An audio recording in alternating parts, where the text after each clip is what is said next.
Assalamualaikum warahmatullahi wabarakatuh.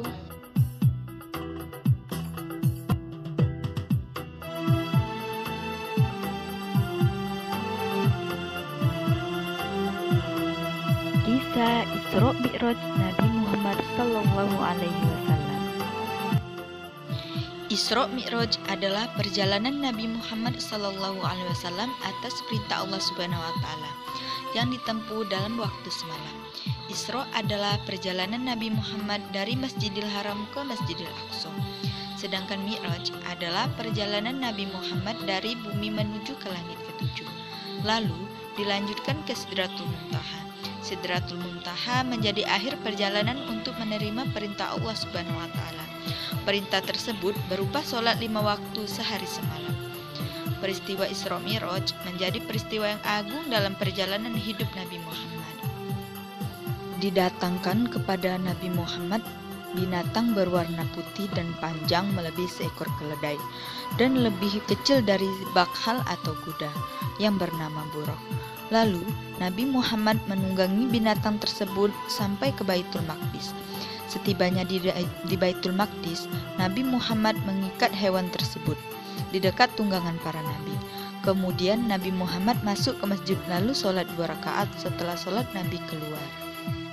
Begitu Nabi Muhammad selesai sholat, datanglah malaikat Jibril dengan membawa bejana berisi khomar dan air susu. Lalu Nabi Muhammad pun berkata, "Saya memilih bejana yang berisi air susu." Jibril pun menjawab, "Engkau telah memilih sesuai fitrah ya Muhammad." Kemudian Nabi Muhammad dan malaikat Jibril naik ke langit pertama. Setibanya di langit pertama, malaikat Jibril meminta dibukakan pintu. Langit pun berkata, "Siapa engkau? Apakah engkau telah diutus?" Malaikat Jibril pun menjawab, "Iya, aku telah diutus." Maka langit pun membukakan pintu untuk Nabi Muhammad dan malaikat Jibril. Setibanya di langit pertama, Nabi Muhammad bertemu dengan Nabi Adam. Lalu Nabi Adam menyambut dan mendoakan kebaikan untuk Nabi Muhammad. Lalu Nabi Muhammad dan malaikat Jibril melanjutkan perjalanannya ke langit kedua. Sesampainya di langit kedua, lalu Jibril meminta dibukakan pintu kepada langit kedua. Langit kedua pun bertanya, "Siapa engkau?" Lalu Jibril pun menjawab, "Saya malaikat Jibril." Langit kedua bertanya, "Siapa yang bersamamu?" Malaikat Jibril menjawab, "Dia adalah Muhammad." Langit kedua pun bertanya lagi, "Apakah dia telah diutus?" Malaikat Jibril menjawab, "Iya, Muhammad telah diutus." Maka dibukakan bagi mereka pintu langit kedua. Nabi Muhammad bertemu dengan Nabi Isa bin Maryam dan Yahya bin Zakaria. Beliau berdua menyambut dan mendoakan kebaikan untuk Nabi Muhammad. Selanjutnya, malaikat Jibril dan Nabi Muhammad melanjutkan perjalanannya ke langit ketiga. Sesampainya di langit ketiga, kemudian malaikat Jibril meminta dibukakan pintu kepada langit ketiga. Langit ketiga bertanya, "Siapa engkau?"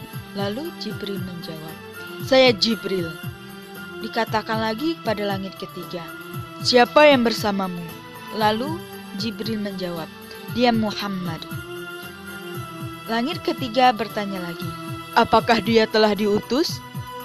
Malaikat Jibril menjawab, "Iya, Muhammad telah diutus."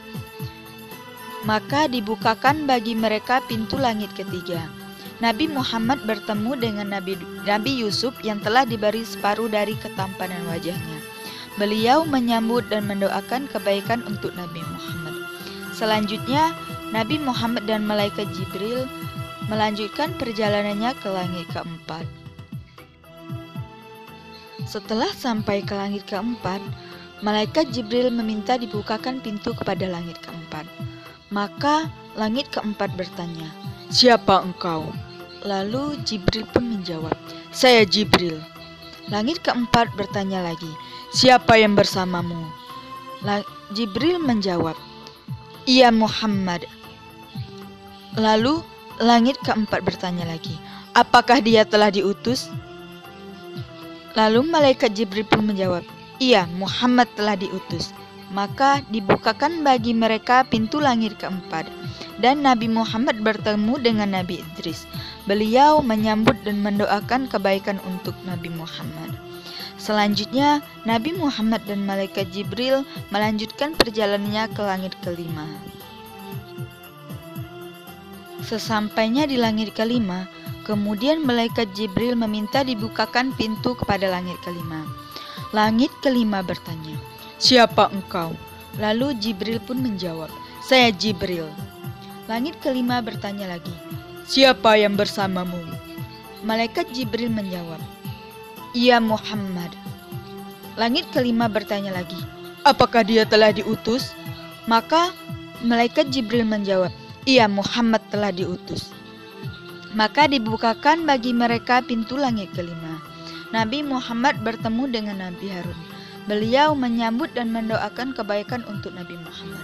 Selanjutnya, Malaikat Jibril dan Nabi Muhammad melanjutkan perjalanannya ke langit keenam. Setelah sampai di langit keenam, kemudian Malaikat Jibril meminta dibukakan pintu kepada langit keenam. Maka langit keenam bertanya, "Siapa engkau?" Lalu Jibril pun menjawab, "Saya Jibril." Langit keenam bertanya lagi, "Siapa bersamamu?" Malaikat Jibril menjawab, "Ia Muhammad." Langit keenam bertanya lagi, "Apakah dia telah diutus?" Malaikat Jibril pun menjawab, "Ia Muhammad telah diutus." Maka dibukakan bagi mereka pintu langit keenam. Nabi Muhammad bertemu dengan Nabi Musa. Beliau menyambut dan mendoakan kebaikan untuk Nabi Muhammad. Kemudian Nabi Muhammad dan Malaikat Jibril melanjutkan perjalanannya ke langit ketujuh. Setelah sampai di langit ketujuh, kemudian Malaikat Jibril meminta dibukakan pintu kepada langit ketujuh. Maka langit ketujuh bertanya, "Siapa engkau?" Lalu Malaikat Jibril menjawab, "Saya Jibril." Dikatakan lagi langit ketujuh, "Siapa yang bersamamu?" Lalu Malaikat Jibril menjawab, "Dia Muhammad." Langit ketujuh bertanya lagi, "Apakah dia telah diutus?" Malaikat Jibril pun menjawab, "Iya, Muhammad telah diutus." Maka dibukakan bagi mereka pintu langit ketujuh. Dan Nabi Muhammad bertemu dengan Nabi Ibrahim. Beliau sedang menyandarkan punggungnya ke Baitul Makmur. Setibanya di langit ketujuh, Nabi Muhammad bertemu dengan Nabi Ibrahim. Lalu Nabi Ibrahim mengajak Nabi Muhammad pergi ke Sidratul Muntaha. Setibanya di sana, Nabi terkejut melihat dedaunan di sana sebesar telinga gajah dan buah-buahan di sana seperti tempayan besar. Tatkala Nabi Muhammad diliputi oleh perintah Allah, Nabi Muhammad sangat terkejut. Tidak ada seorang pun makhluk Allah yang sanggup menggambarkan keindahan Sidratul Muntaha. Sungguh indah sekali. Perintah dari Allah. Lalu Allah mewahyukan kepada Nabi Muhammad. Allah mewajibkan kepada Nabi Muhammad 50 sholat sehari semalam. Lalu Nabi Muhammad turun. Kemudian Nabi Muhammad turun menemui Nabi Musa. Setelah Nabi Muhammad bertemu dengan Nabi Musa, lalu Nabi Musa bertanya, "Apa yang diwajibkan Tuhanmu atas umatmu ya Muhammad?" Lalu Nabi Muhammad menjawab, 50 sholat ya Musa. Musa berkata lagi, "Kembalilah kepada Tuhanmu dan memintalah keringanan, karena sesungguhnya umatmu tidak akan mampu mengerjakannya. Sesungguhnya saya telah menguji dan mencoba Bani Israel." Setelah mendengar ucapan dari Nabi Musa, lalu Nabi Muhammad pun kembali kepada Allah Subhanahu wa Ta'ala. Nabi Muhammad berkata, "Wahai Tuhanku, ringankanlah untuk umatku." Allah pun menjawab, "Baiklah, akan saya kurangi menjadi 5. Kemudian Nabi Muhammad kembali ke Musa dan berkata, "Allah mengurangi untukku 5 sholat." Lalu Nabi Muhammad kembali ke Nabi Musa. "Musa, Allah mengurangi untukku 5 sholat." Musa menjawab, "Wahai Muhammad, Sesungguhnya umatmu tidak akan mampu mengerjakannya. Maka kembalilah kepada Tuhanmu dan meminta lagi keringanan.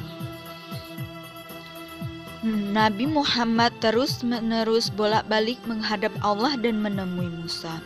Sampai pada akhirnya Allah memerintahkan bahwasanya sholat sehari semalam hanya 5 waktu, yaitu subuh, zuhur, asar, maghrib, dan isya. Maka terus-menerus Nabi Muhammad pulang balik antara Allah dan Nabi Musa. Sampai pada akhirnya Allah berfirman, "Wahai Muhammad, sesungguhnya ini adalah 5 sholat sehari semalam.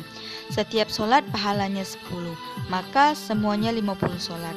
Barang siapa yang meniatkan kejelekan, lalu dia tidak mengerjakannya, maka tidak ditulis dosa baginya sedikit pun. Jika dia mengerjakannya, maka ditulis baginya 1 kejelekan." Setelah Nabi Muhammad menerima wahyu dari Allah dan sholat bahwasanya ditetapkan 5 waktu sehari semalam, kemudian Nabi Muhammad pun kembali ke rumahnya. Nah, itulah tadi kisah Isra Mi'raj Nabi Muhammad SAW. Adapun pesan yang dapat kita ambil yaitu jangan pernah tinggalkan sholat, karena sholat adalah tiang agama. Allah mencintai orang yang ikhlas. Isra Mi'raj merupakan karunia yang tidak umum. Tidak semua hamba Allah mengalami perjumpaan langsung dengannya. Dan juga pesan yang dapat diambil, di antaranya Nabi Muhammad ditawari minuman susu dan khamar. Lantas Nabi Muhammad memilih susu. Itu artinya Rasul menyukai yang suci dan yang menyehatkan dan yang bersih. Selanjutnya pesan dapat diambil yaitu saat tiba di Sidratul Muntaha, Nabi Muhammad menerima perintah sholat pertama kali yaitu 50 waktu. Nabi Muhammad menerima perintah itu, tapi ia diperingatkan oleh nabi-nabi terdahulu untuk meminta keringanan dan memperhatikan keadaan umatnya. Akhirnya Nabi Muhammad meminta keringanan, perintah sholat menjadi 5 waktu dalam sehari semalam. Saat itu Rasul masih diminta untuk kembali meminta keringanan. Akan tetapi beliau tetap berprinsip. Jadi generasi sekarang pun harus tetap mendengarkan nasihat orang terdahulu, tetapi juga memiliki prinsip. Moto sehat, cerdas, ceria. Wassalamualaikum warahmatullahi wabarakatuh. Jangan lupa like, comment, and subscribe.